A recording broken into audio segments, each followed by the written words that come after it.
रामनगर बसंतगढ़ मार्ग वर्ष 1956 में इसका निर्माण कार्य आरंभ हुआ था और अब लगभग 70 वर्ष हो चुके हैं। इस मार्ग की हालत क्या है, ये मैं यदि आपको बताऊं तो इस रविवार को मैं रामनगर के पहाड़ी क्षेत्र टोक में गया था। सड़क की हालत इतनी खराब है कि उसके लिए कोई उपयुक्त शब्द बोलने को नहीं मिल रहा है। यदि हम इस मार्ग की हालत को दर्शाने के लिए जर्जर या दयनीय शब्दों का प्रयोग करें तो शायद ये शब्द काफ़ी छोटे हैं, क्योंकि सड़क की हालत इससे कहीं ज़्यादा खराब हो चुकी है। अक्सर कहा जाता है कि सड़क में है गड्ढे या गड्ढों में है सड़क। इस शब्द का इस मार्ग के लिए सही तरीके से इन शब्दों का प्रयोग किया जा सकता है, क्योंकि पता ही नहीं चलता है कि सड़क कहाँ पर है और गड्ढे कहाँ पर है। पिछले वर्ष जब बारिशें हुई तो बहुत से स्थानों पर पस्सियाँ गिर गई थी।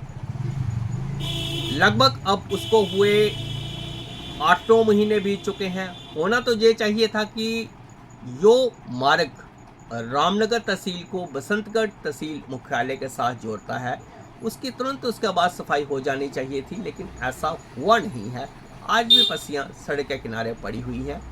केवल कुछ स्थानों से पस्सियों को हटाकर इतनी सी जगह बना दी गई है कि वहाँ से गाड़ी आसानी से गुजर सके, लेकिन पूरी तरह से पस्सियों को हटाने की जहमत नहीं उठाई गई है। एक दो स्थान तो ऐसा है कि दोनों तरफ मिट्टी के ढेर लगे हुए हैं और बीच में पानी भरा हुआ है। ऐसा लगता है कि गाड़ी किसी बड़े नाले से होकर गुजर रही है। जो लोग रोज़ वहाँ पर चलते हैं शायद उन्हें तो इस बात का अंदाज़ा होगा कि जो पानी वहाँ पर भरा है उसकी गहराई कितनी होगी, लेकिन अगर कोई नया आदमी उस मार्ग से जाए उसे तो ये भी नहीं पता चलेगा कि वो गाड़ी सड़क के आगे बढ़ाए या ना बढ़ाए, क्योंकि जिन खड्डों में पानी भरा है उनकी गहराई कितनी है। ऐसा लगता है कि संबंधित विभाग ने जगह जगह पर छोटे छोटे तालाब बना दिए हैं ताकि आने वाले समय में वहाँ पर मछली पालन या किसी अन्य चीज़ों का कार्य शुरू किया जा सके। हमारे रामनगर के पहाड़ी क्षेत्र बहुत अच्छे हैं, बहुत खूबसूरत हैं, लेकिन अफसोस इतने वर्ष बीत जाने के उपरांत आज भी उस मार्ग की हालत ऐसी नहीं बनाई गई है कि लोग उस पर आसानी से सुरक्षित होकर सफ़र कर सके। यदि पहाड़ी क्षेत्रों का विकास करना है तो वहाँ के जो मार्गों की स्थिति है, विशेषकर जो रामनगर से लेकर बसंतगढ़ तक जो मार्ग जाता है, इसको सही ढंग से बनाना होगा।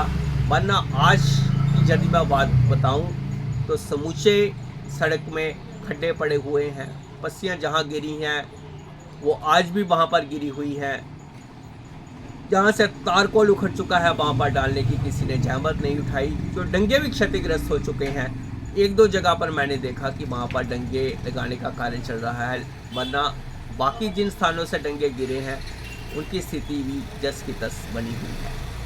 संबंधित विभाग को चाहिए कि इस मार्ग की मरम्मत तुरंत करवाई जाए और वहाँ के लिए एक पूरी योजना बनाई जाए ताकि एक ही बार में ये मार्ग अच्छे तरीके से बन सके, स्थानीय लोग भी उस पर आसानी से सफ़र कर सकें और जो पर्यटक बाहर से आना चाहते हैं वो भी आसानी के साथ वहाँ पर पहुँच सकें। एक साफ सुरक्षित सड़क लोगों का अधिकार है और सरकार को ये अधिकार लोगों को देना चाहिए।